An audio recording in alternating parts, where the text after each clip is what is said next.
Gama Ganeshaya Namaha. Friends, this is the second part of the Stree Jataka series, where we try to understand the promise of the husband from the female's chart. Now, this is specific to the female horoscope only. This is not applicable for the male horoscope. This is specific to the female horoscope. Now, what we have to see, what is a dictum, what are the dictums, those I will be now trying to explain to everyone.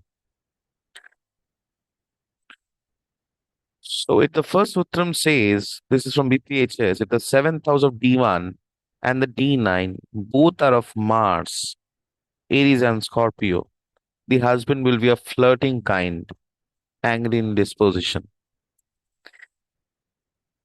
If the seventh house of D1 and the D9 is Mercury, husband will be skilled and intelligent.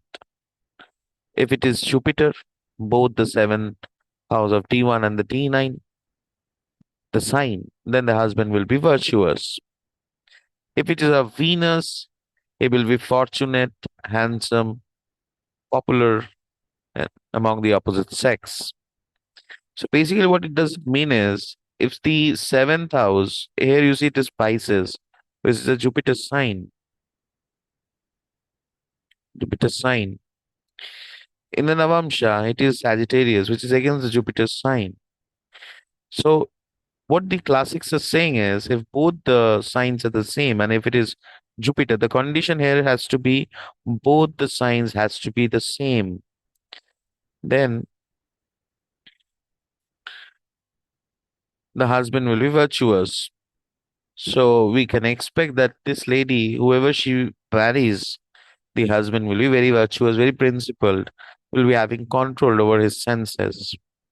That we can understand. That's the first prediction, what we understand. But it has to be similar, like the seventh house sign lord and the Navamsha seventh house sign lord has to be the same. Then only this prediction is applicable.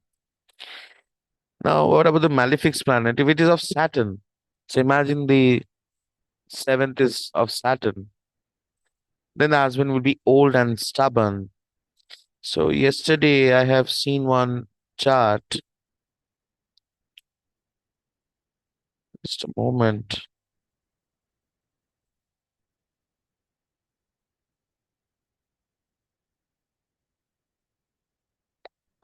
Uh, yes, this is a chart. Here you see the seventh house is of Saturn in the D1. Okay, so this is not mentioned here. Just a moment.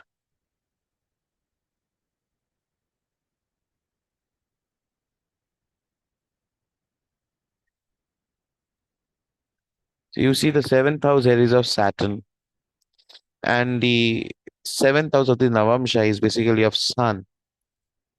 So if it is of Saturn in both the case, imagine this was also Saturn, and this is also Saturn. Then the person, then the person will be old and stubborn. So the Rashi, if both the Rashis are of Saturn in the seventh house in the D1 and the seventh house in the Navamsha, then the person, the husband, can be old and stubborn. If it is the Navamsha of Sun, then the husband will be heartless, stone-hearted, and hard-working types. Similarly, if it is of Moon, like Cancer, that means Capricorn, Vargottam, then the husband will be handsome, sensuous, mild, and delicate, but very sensuous if it is of Moon. In both the D1, the seventh house sign is of Moon, and in the this particular D9 also the seventh house of the Navamsha chart is of Cancer sign, both the Cancer sign. Then the person will be very sensuous, mild, and handsome, good looking. Now the thing is that if the situation is like this, when the one is of Saturn and the one is of Sun, what you have to do is you have to consider which house is more strong. So here you see the seventh house in the D1 is aspected by the Lord Saturn himself. He himself. Here, basically, the Lord is debilitated, that we can see. Both the seventh house is of having good planets on either sides. Here also, both has got good planets on either sides. So in a way, this what the classic says is, if the D1 seventh house sign and the Navamsha seventh house signs differs, the more powerful of the two house must be given prominence, and the result will be of mixed type. So here we can see what we can predict from this particular chart. In case if both are different but both are strong, we can say, if since it is Saturn, so the husband will be, there will be an age gap, big age gap, or kind of a very mature kind of a guy, old guy or mature guy, or there will be an age difference, that kind of a person, it is possible. And also he will be very hardworking, because sun, as it is mentioned, if it is of sun, a very hardworking person, and maybe the emotion will be less of that person, emotionless kind of a person, that can be. So that can be the prediction of this particular lady's, the companion, which we can do as of now. Secondly, it is mentioned, what about the planets? What about the planet placed in the seventh house, and how it shapes up the promise of the husband? So if Saturn is there in the seventh house in D1, it can give old husband, it can give even no marriages if further afflicted by malefics.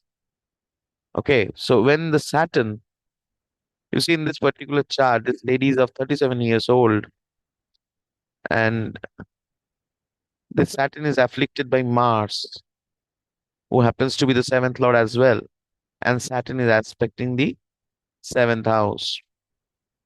So in such case, when the planet is, when I hear the Sutrams is like they want to say the planet is based here and aspected by malefics, then certainly it can even draw up to no marriages. But as what we have seen is, any aspect of Saturn or Saturn Mars both in the seventh house can create a massive delay in terms of marriage. So Saturn in the seventh house is not considered to be very, although it is directionally very strong in the seventh house, but Saturn in the seventh house can give delay in terms of marriage if it is aspected by malefic planets, if it is in a unfriendly Rashi. If Mars is there in the seventh house and afflicted with malefic planets, what can happen is it can even give widowhood. So Mars affliction in the seventh house is not good. If it is aspected or conjuncted, especially with Saturn or Rahu, even widowhoods are possible. If Sun is there in the seventh house, but it is with benefics, let me show you a chart. What does it mean is, mm,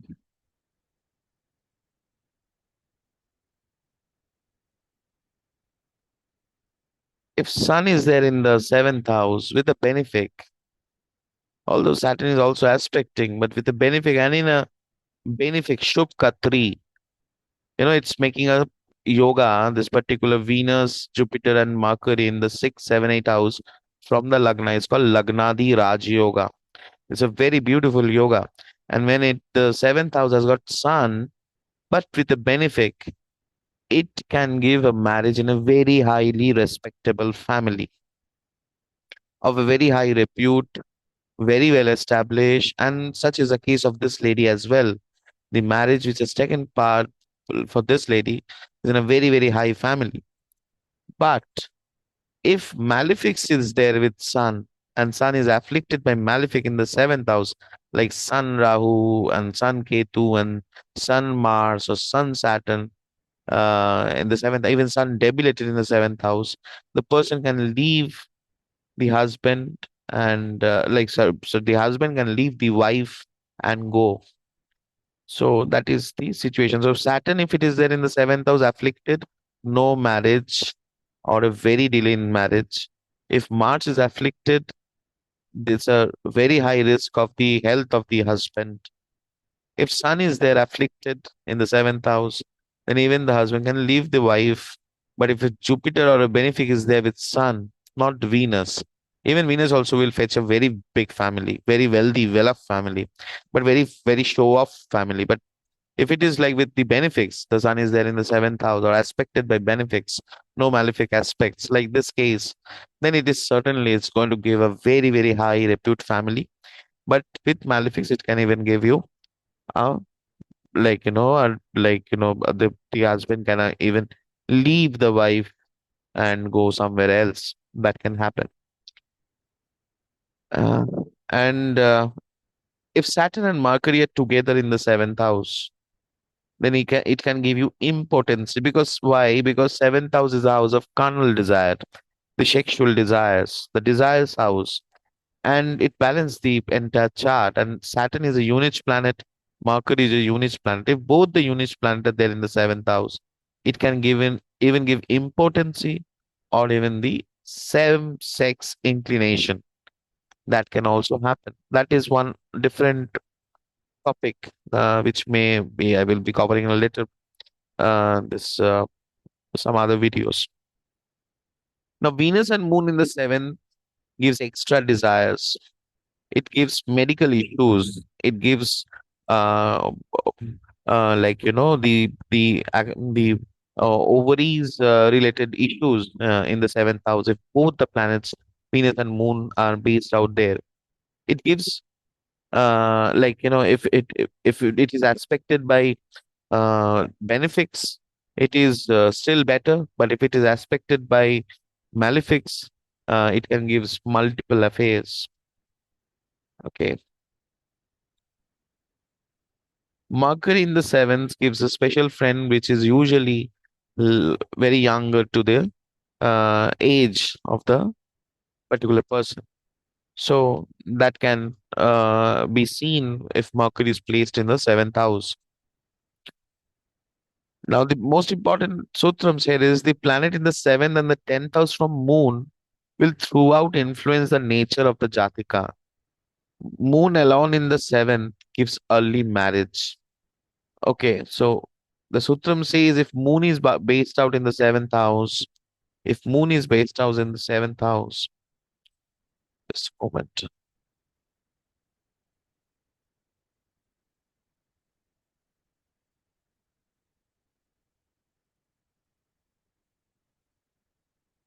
So here, the thing is that the sutram says whichever planet is based in the seventh from the Moon, the influence throughout the life will be based on that. So if you take Moon as the Lagna and see which planets are based in the seventh from the Moon, that planet will aspect the life of the Jataka throughout the life. Here we see like the Jupiter is there from the seventh from the Moon. So this lady will be driven by wisdom, as well as Rahu is also there. So, this combination gives a very bad combination in terms of the health of the husband. So her husband health is not well. So from the mind, she always thinks that the husband is physically weak and not actually not healthy.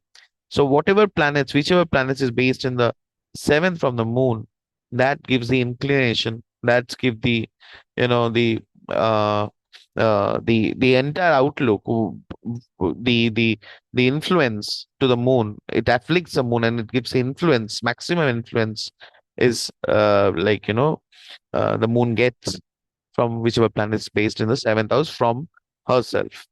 So, and if Moon is alone in the seventh house, it gives a very early marriage because the mind, if the mind Karaka is Moon, and if it is in the seventh house, they like traveling, they like to go somewhere else. But if there is a very good dasha is happening of a benefic planet and Moon in the seventh house, it can gives the interest of getting married, and the marriage thing is very important for that lady. Whatever is the life revolves around the husband. If the Moon is there in the seventh house, or the partner, if Moon is there in the seventh house. So normally, if Moon is there in the seventh house and well placed, aspected by benefics, good dasha is happening of seventh house or Navamsha Lord or Navamsha seventh house Lord, planet based in the seventh house. Early marriage is possible if moon is there in the seventh house. So these are the classical things what are mentioned in the BPHs, Jatak Parijat, and the Brihat Jataka and all the other classics. So basically, first we have understood regarding the signs. If both are the same. If both are different, you have to take both the qualities and then predict.